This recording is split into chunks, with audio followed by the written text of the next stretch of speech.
نحمد و نصلی علی رسول الکریم اما بعد فاعوذ باللہ من الشیطان الرجیم بسم اللہ الرحمن الرحیم قال اللہ تبارک و تعالی فی القرآن المجید یا ایھا الذین آمنوا کتب علیکم الصیام کما کتب علی الذین من قبلکم لعلکم تتقون وقال النبی صلی اللہ علیہ وسلم من صام رمضان ایمانا واحتسابا غفر له ما تقدم من ذنبه۔ اس آیت کے اندر اللہ تعالیٰ نے ایک تو روزے کی وجہ جو ہے وہ بیان کی کہ انسانوں کے اوپر روزے جو ہے کیوں فرض کیے گئے ہیں، تو فرمایا کہ یا ایھا الذین آمنوا، اے ایمان والو، کتب علیکم الصیام، تمہارے اوپر روزے فرض کیے گئے ہیں جیسے تم سے پہلے امتوں پر فرض کیے گئے تھے، لعلکم تتقون، تاکہ تم پرہیزگار بن جاؤ۔ ایک تو اللہ تعالیٰ نے اس آیت کے اندر روزے کی فرضیت کو بیان کیا ہے کہ روزہ جو ہے یہ فرض ہے اور فرض عین ہے۔ دوسرا فرمایا کہ یہ روزہ جو ہے یہ صرف آپ لوگوں کے اوپر فرض نہیں ہے، بلکہ آپ سے پہلے جو امتیں گزری ہے ان کے اوپر بھی روزہ جو تھا وہ فرض تھا۔ دیکھیں، مصیبت اگر دنیا کے اندر کسی کے اوپر مصیبت آ جائے، اگر وہ مصیبت انسان کے اوپر اکیلا ہو تو وہ اس مصیبت کو بہت بڑا سمجھتا ہے، یا اس تکلیف کو جو ہے وہ بہت بڑا سمجھتا ہے۔ لیکن اگر وہی تکلیف سارے لوگوں کے اوپر ہو تو وہ ہلکا محسوس کرنے لگتا ہے کہ جیسے اس تکلیف کے اندر میں مبتلا ہوں تو باقی انسان بھی تو مبتلا ہے۔ تو ایسے ہی روزہ بھی ہے کہ کہا کہ یہ صرف تمہارے اوپر فرض نہیں ہے، بلکہ تم سے پہلے جو امتیں گزری ہے ان کے اوپر بھی جو تھا روزہ فرض تھا۔ دوسری بات کہ یہاں پر آیا ہے لفظ صوم، عربی کے اندر روزے کو صوم کہتے ہیں، صوم کے لفظ سے پہچانا جاتا ہے، اور اس آیت کے اندر سیام کا لفظ آیا ہے جو جمع ہے، اور اس کی واحد اور مفرد جو ہے وہ صوم ہے۔ تو صوم کا لغوی معنی جو ہے لغت کے اندر اگر دیکھا جائے تو لغت کے اعتبار سے صوم کا مطلب ہے رکنا، مطلقاً رکنے کو صوم کہتے ہیں۔ اب چاہے وہ رکنا جو ہے وہ کھانے پینے سے ہو، چاہے وہ رکنا جو ہے وہ باتیں کرنے سے ہو، چاہے وہ رکنا جو ہے وہ کسی اور چیز سے ہو، تو اس کو صوم کہا جائے گا۔ جیسے کہ قرآن کے اندر ہے کہ انی نذرت للرحمن صوما، اور حدیث کے اندر بھی ہے من صمت نجا۔ تو لغت کے اعتبار سے جو ہے صوم کا لفظ مطلقاً رکنے کو کہتے ہیں۔ اب کیونکہ شریعت کے اندر جب یہ آ گیا تو صوم سے مراد اب کیا ہے، تو شریعت کی اصطلاح کے اندر صوم روزہ کہتے ہیں صبح صادق سے لے کر شام کے سورج غروب ہونے تک 3 چیزوں سے رکنا، کھانے پینے اور نفسانی شہوات سے رکنے کو روزہ کہا جاتا ہے۔ اور اس کے اندر ساتھ ساتھ نیت بھی ضروری ہے کہ یہ جو کھانے پینے اور نفسانی شہوات پوری کرنے سے رکا ہے اس کے اندر انسان نیت بھی کرے روزہ رکھنے کی، تو اس کو عربی شریعت کی اصطلاح میں صوم کہا جاتا ہے۔ تو لغت کے اندر تو مطلقاً رکنے کو کہتے ہیں، لیکن شریعت نے اس کو ایک خاص چیز کے لیے وضع کیا ہے، مقرر کیا ہے، وہ ہے کہ دن کے وقت صبح صادق سے لے کر سورج غروب ہونے تک جو ہے وہ کھانے پینے اور نفسانی شہوات پوری کرنے سے رک جانے کو روزہ کہتے ہیں۔ پھر روزہ کیونکہ اس کے اندر مشقت زیادہ ہے، کھانے پینے سے بندہ رکا ہوتا ہے اور نفسانی شہوات سے رکا ہوتا ہے، تو اس لیے اللہ تعالیٰ نے روزے کو جو ہے وہ پہلے نمبر پہ نہیں رکھا، بلکہ اس کو تیسرے نمبر پہ رکھا۔ پہلے نماز کا حکم دیا، اس کے بعد جو ہے وہ زکوٰۃ کا حکم دیا، اور تیسرے نمبر پہ جو ہے وہ روزے کا حکم دیا، کیونکہ روزہ جو ہے وہ ذرا مشکل کام ہے۔ تو پہلے نمبر پہ نماز ہے، کیونکہ نماز تو ہر کوئی پڑھ سکتا ہے، لیکن دوسرے نمبر پہ زکوٰۃ ہے، اور تیسرے نمبر پہ روزہ ہے۔ تو روزہ کیونکہ اس کے اندر مشقت زیادہ ہے تو اس لیے اس کو پہلا درجہ نہیں دیا بلکہ تیسرا درجہ دیا۔ اور روزہ جو ہے یہ فرض عین ہے، بغیر کسی عذر کے، بغیر کسی بیماری کے کوئی بھی روزہ کھانا رمضان کا یہ بالکل حرام اور ناجائز ہے۔ اور اگر کسی نے اس طرح کر بھی لیا تو وہ اس کا کفارہ ادا کرے گا، اور اس کا کفارہ یہ ہے کہ وہ لگاتار بلا کسی ناغے کے جو ہے وہ لگاتار 2 مہینے 60 دن جو ہے وہ روزے رکھے گا۔ پھر اگر دیکھیں کہ روزے کی تاریخ کیا ہے، کہ روزہ کب سے شروع ہوا ہے، تو اگر دیکھیں تو آدم علیہ السلام جو ہے وہ بھی پیر اور جمعہ اور جو ہے جمعرات کا روزہ رکھا کرتے تھے، اور ایسے ہی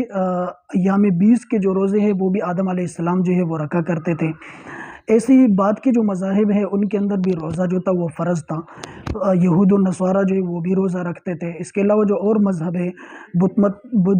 مت مذہب ہے، یا اس کے علاوہ پارسیوں کی مذہب ہے، تو اس کے اندر بھی وہ کہتے ہیں کہ روزہ جو ہے یہ ایک اہم عبادت ہے۔ تو تمام مذاہب کے اندر جو ہے وہ روزے کو جو ہے وہ ایک اہمیت حاصل ہے اور ایک رکنیت جو ہے وہ ہر مذہب کے اندر حاصل ہے۔ جیسے اسلام نے اس کو ایک رکن کا درجہ دیا ہے، تو اسی باقی مذاہب کے اندر بھی روزہ جو تھا وہ ایک رکن کے طور پر جو ہے وہ رکھا جاتا تھا۔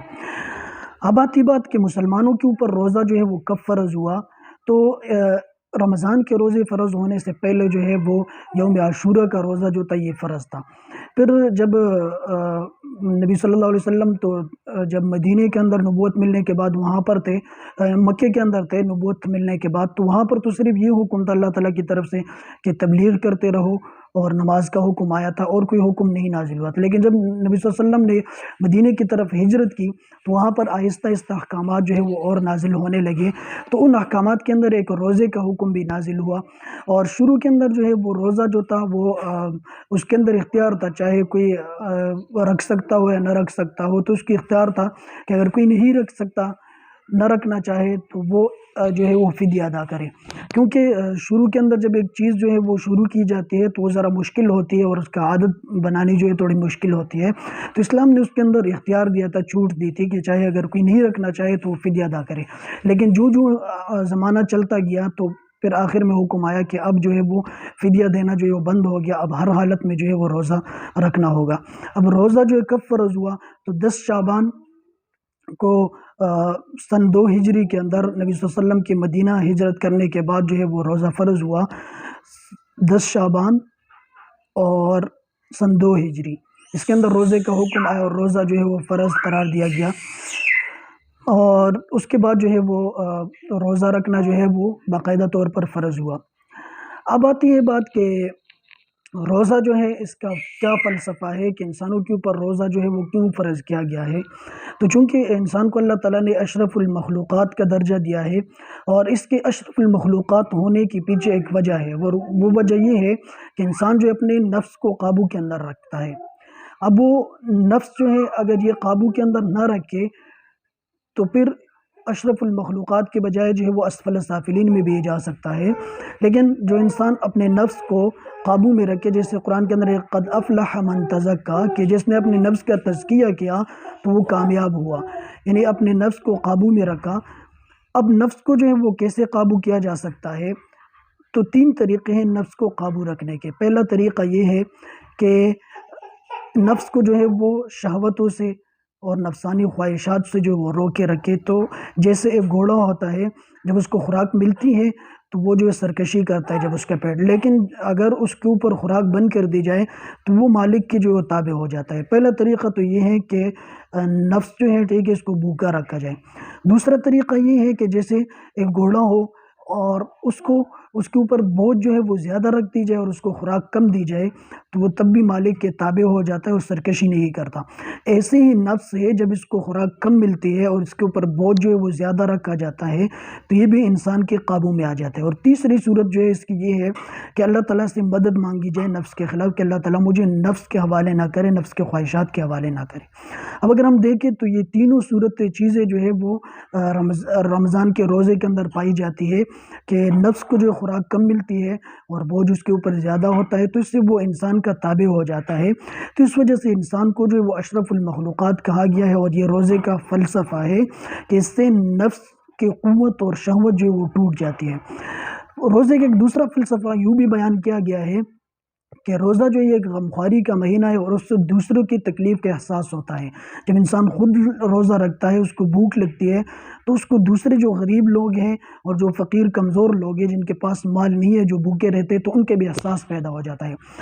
جب ایک مالدار جو ہے وہ روزہ رکھتا ہے اور اس کو بھوک محسوس ہوتی ہے، اس کے بچے جو ہے وہ روزہ رکھتے ہیں اور اس کو ان کی بھوک کی حالت جو ہے وہ نظر آ رہی ہوتی ہے، تو روزے سے جو ہے